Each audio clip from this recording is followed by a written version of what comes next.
Haleluya, haleluya, haleluya. Shalom warga kerajaan. Wow, senang sekali kembali berjumpa dengan saudara dimanapun saudara berada. Doa saya kiranya setiap kita tetap sehat dan tetap dalam pemeliharaan Raja kita yang sempurna. Katakan sama-sama, amin.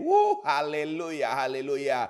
Bapak Ibu terkasih dalam Tuhan, hari ini saya ingin mengajak kita sama-sama merenungkan tentang apa yang kita lakukan, apa yang kita hidupi di dalam mengiring Tuhan ya. Sebab Bapak Ibu terkasih dalam Tuhan, ada seseorang yang mengikut dan mengiring Tuhan, awalnya baik tapi mengakhiri tidak baik ya. Dan saya berdoa buat setiap kita, mulai dari pengiringan kita, dalam pengiringan kita sampai garis akhir nanti, pengiringan kita kepada Sang Raja tetap akan memuliakan dan menyenangkan Raja kita. Yang setuju boleh katakan amin. Haleluya. Mari kita melihat sama-sama kebenaran firman Tuhan. Dalam 1 Korintus pasal 9 ayat yang ke-26 sampai dengan yang ke-27. Demikian firman Tuhan. Sebab aku tidak berlari tanpa tujuan dan aku bukan petinju yang sembarangan saja memukul. Tetapi aku melatih tubuhku dan menguasainya seluruhnya, supaya sesudah memberitakan Injil kepada orang lain, jangan aku sendiri ditolak. Haleluya, haleluya. Bapak Ibu, adakah di antara kita yang mendengar program ini pernah mengalami yang namanya penolakan? Haleluya.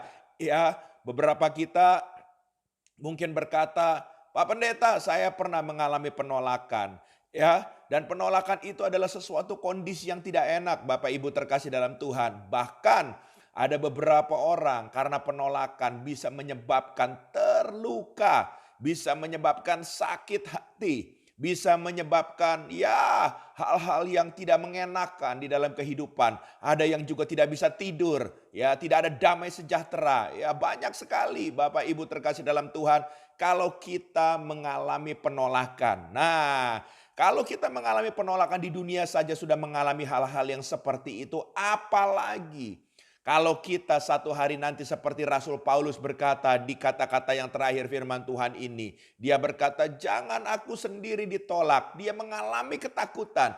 Kalau apa yang dia kerjakan, dia lakukan sekalipun. Mungkin menurut apa yang menjadi pemikiran dia itu adalah sesuatu yang benar. Yaitu dia melayani sang raja kita. Tapi dia berkata, aku tetap harus waspada. Karena aku tetap tidak mau satu ketika aku melayani. Aku mengiring Tuhan. Tapi aku ditolak oleh sang raja. Sebab ada firman Tuhan yang berkata kepada para hamba-hamba Tuhan yang melayani. Bahwa dikatakan waktu dia berjumpa dengan sang raja, enyah engkau. Aku tidak mengenal engkau. Wow, saudara ditolak. Saudara terkasih dalam Tuhan. Makanya kalau kita mau mengikut Tuhan, mengiring Tuhan, melayani Tuhan, harus kita bisa sesuai dengan apa yang menjadi keinginan dan kerinduan hati dari junjungan kita, Raja kita, yaitu Yesus Kristus. Yang setuju boleh katakan amin. Haleluya, haleluya. Nah, dari kebenaran firman Tuhan ini, karena Rasul Paulus tidak pernah mau ditolak nantinya, maka dia mulai di saat dia melayani sang raja, dia mulai mengatur dirinya sendiri, menata hidupnya sendiri. Supaya apa? Selaras dengan panggilan yang sedang dia kerjakan. Dia selalu bisa menyenangkan rajanya dan tidak mengalami penolakan di hari kemudian. Bagaimana apa yang dia kerjakan? Dikatakan, sebab itu aku tidak berlari tanpa tujuan. Jadi hal yang pertama, seseorang supaya tidak ditolak, orang tersebut harus punya tujuan. Kalau saudara jadi anak Tuhan, apa tujuan saudara jadi anak Tuhan? Haleluya. Apakah saudara mau jadi anak Tuhan karena untuk mendapatkan pasangan hidup? Ya, apakah saudara mau jadi anak Tuhan hanya mengejar hal-hal materi duniawi? Nah, saudara disingkirkan itu dalam setiap kita, dijauhkan itu. Kita menjadi anak Tuhan karena berkat dan anugerah supaya kita dipindahkan dari dunia kegelapan ke dalam terangnya yang ajaib. Sebab itu, sebagai anak Tuhan, apalagi kita sudah melayani Sang Raja, Tujuan kita cuma satu, untuk melayani dan memuliakan Raja kita yaitu Yesus. Haleluya, haleluya.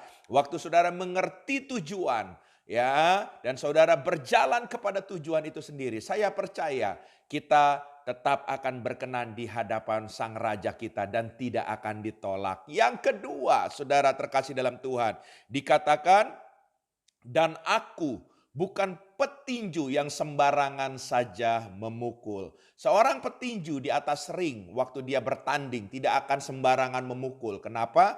Karena setiap pukulan itu, saudara terkasih dalam Tuhan, akan mengeluarkan energi. Kalau dia memukul dan salah pukul terus, energinya habis. Maka dengan mudahnya musuhnya akan memukulnya dan akan menumbangkannya dan dia akan mengalami kekalahan. Oleh sebab itu, kalaupun dia memukul harus dengan tepat dan kecepatan dan strategi yang benar sehingga kemenangan menjadi bagiannya.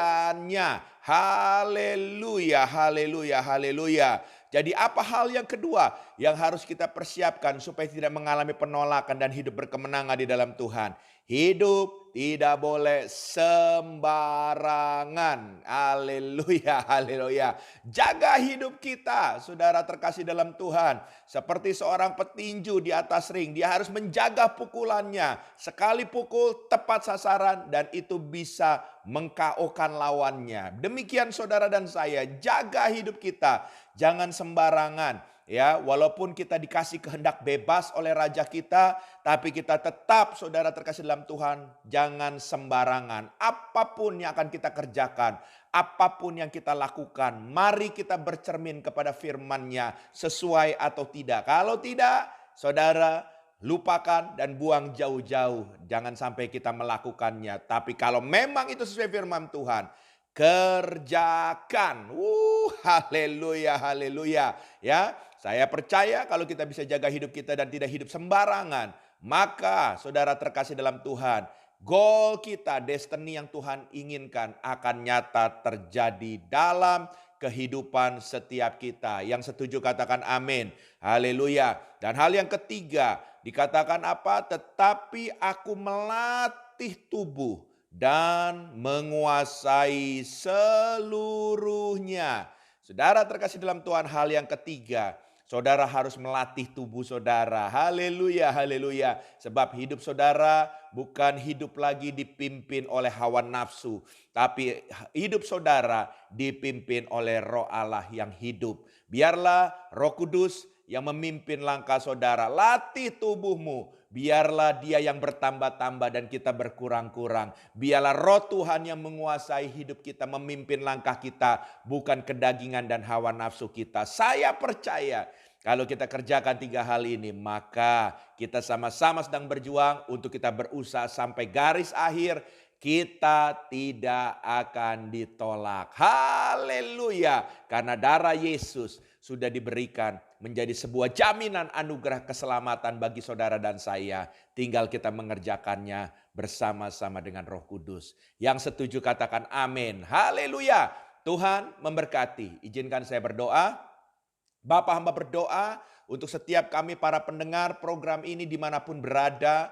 Biarlah Tuhan setiap kami yang saat ini tetap setia dalam mengikut Tuhan, mengiring Tuhan, bahkan melayani Tuhan. Biarlah kami juga bisa menjaga hidup kami. Biarlah juga Tuhan kami bisa juga Tuhan dalam mengiring Tuhan. Kami tidak sembarangan. Dan biarlah Tuhan kami juga diberikan sesuatu untuk kami bisa melatih, mendisiplinkan tubuh kami. Sehingga Roh Tuhan akan memimpin untuk kami masuk dalam destiny Tuhan. Dalam nama Yesus. Amin.